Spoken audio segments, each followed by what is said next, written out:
In the process of researching and writing this book, your author became a very angry man. Furious would be nearer the mark. Allow me to explain why. For many decades I have been studying, corresponding with, and interviewing the human pond scum that are psychopathic sexual serial killers, with a few mass murderers and one-off killers thrown into this homicidal mix. So I more or less understand what makes most of them tick. Furthermore, I understand the serial killer's sexually driven motives far better than most, because I haven't just read about this murderous breed, then lectured about them, as many do from some lofty lectern without meeting even one of them. I have actually gained access to the dark abyss of their twisted minds. I have touched them, felt their evil tentacles of thought insidiously worming their way into my own head. By doing so, one starts to think as they do.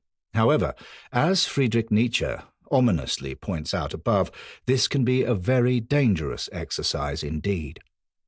To put it succinctly, I haven't merely looked at the T-shirts. I own a whole collection of them, some 30 at last count, that being the number of serial killers I have met, interviewed, corresponded with. But never have I become angry with any of these monsters. Not once have I allowed my emotions to cloud my judgments, as shockingly heinous as these offenders' crimes have been. It's almost as if I have ice instead of blood running through my veins, as if I wrap up my own emotions and feelings snug and warm so that the horrific events, often gleefully, gloatingly revealed to me by these twisted men and women, don't affect me. After boasting about his rape and murder of young women and 2 little schoolgirls, the latter, as he exclusively revealed to me on camera, he anally abused post-mortem, the priapic Cornell University-educated Connecticut serial killer Michael Bruce Ross said to me, "I really am such a nice guy." Then he giggled, before bursting into hysterical laughter. Ross, aged 46, was executed by lethal injection at Somers Correctional Institution on Friday the 13th of May 2005, and I can assure you that I have heard far worse than what he told me, many times over. Yet I reiterate, I have never got angry with any serial killer, not even close to it. My anger management seems to be well under control when I deal with the most god-awful murderers most foul.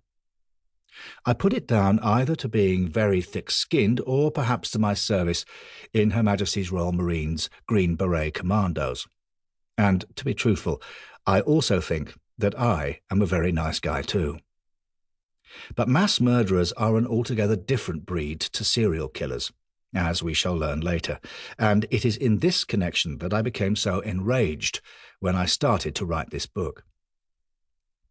In a nutshell, and despite many experts claiming otherwise, society can never stop a person from metamorphosing into a sex-crazed monster such as Ted Bundy or Peter Sutcliffe. Yet many societies could, if they had the will and the balls, significantly reduce the chances of a mass murderer running amok with a firearm. But they do not, and without dressing this up in PC speak, I say that legislating politicians who permit their citizens easy access to guns have blood on their own hands.